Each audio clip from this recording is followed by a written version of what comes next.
So that's why the relation I have with Dana and some other guy in UFC is a very special relationship. Maybe one day we'll sit down and we'll talk about the good old days and have a blast, have a laugh. But right now, I'm always on the defensive. When my phone ring, I see Dana White, like, God damn. I'm like, then I say what I should say, what I should not say. No. And I'm completely honest about it. It's like some fighters say, no, man, I just... I say, if you do that, it's because you're an idiot if you do that. If you just take any fight they give you. I'll fight that. No, it doesn't work like that. The ascension to be champion is not a straight line. It's this, it's an obstacle there, then you come back. It is what it is. It is what it is. And you need to be surrounded by smart people. And if you don't have smart people, you need to be smart enough to find those people that are competent, that will help you in particular domain that you're not competent, to make the job for you and complete your circle, Yeah, Dana was saying for a while that you didn't want to fight.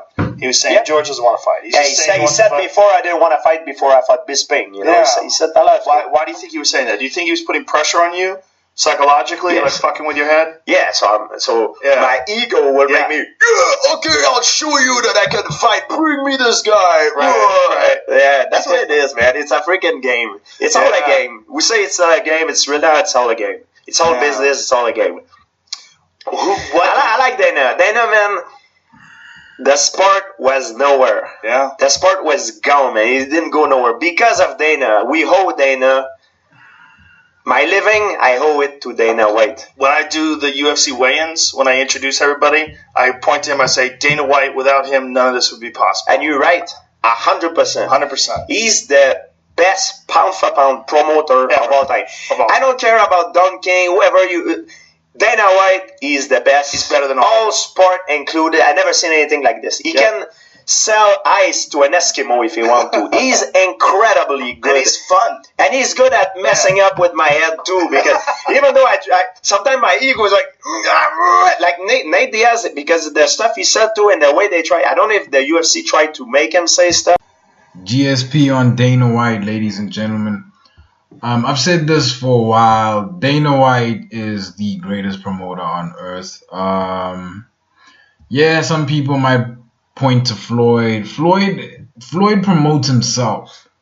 He's not a promoter of other people like that. Because think about how many talented people he has under his belt, but they're not making Floyd numbers, man. Dana took Conor McGregor to Floyd Mayweather's world to gross Floyd Mayweather numbers.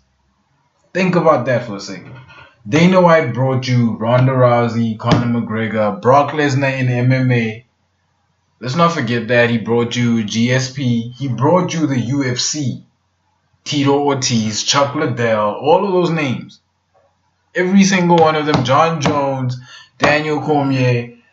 That's a whole lot of names, man. And with none, you can't deny his position in MMA. It's undoubtedly at the top. He's like a Dr. Dre of MMA. He gives people opportunity to shine, and he never blocks anybody from shining.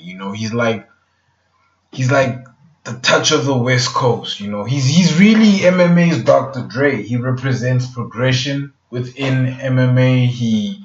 He takes you from one level to another, but he is, in some ways, very few ways, MMA's own P. Diddy, man. Some people that sign with the UFC go there to bury their careers.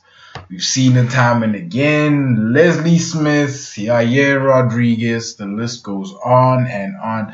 Ben Askren, quite possibly the best wrestler in MMA right now. Undefeated, the best welterweight on earth. Hasn't been signed by Dana White. And we all want to see him take on George St. Pierre. So, one individual in MMA has become both the good and the evil. He has become Dr. Dre and P. Diddy in MMA. Do not get it mistaken, ladies and gentlemen. I think P. Diddy is a key figure in hip-hop, right? But name me all of the superstars that came from Bad Boy after the 90s. Don't worry, I'll wait. It's going to take a while for you to think of them. Zero. P. Diddy just I think what he is represents a time that we just aren't in anymore, right? And it's some I don't know why, but maybe it's in how Diddy promotes his artists, whatever. The analogy I'm making here is that Dana is like Diddy to some fighters. Your Leslie Smith, your Yair Rodriguez, the ones that always slip through the cracks. Frank Mir even at one point had an issue with Dana White. Brendan Shaw, gang fighters have had issues with Dana White. I think if you don't have issues with Dana White, you're not doing anything as a fighter. But in some cases, Dana White is the Grim Reaper of MMA. He just buries your career. Or, okay, I don't want to say that, but he has leeway in MMA, man. And that's a bit scary. Let me know what you guys think. Like, comment, subscribe. And I am out.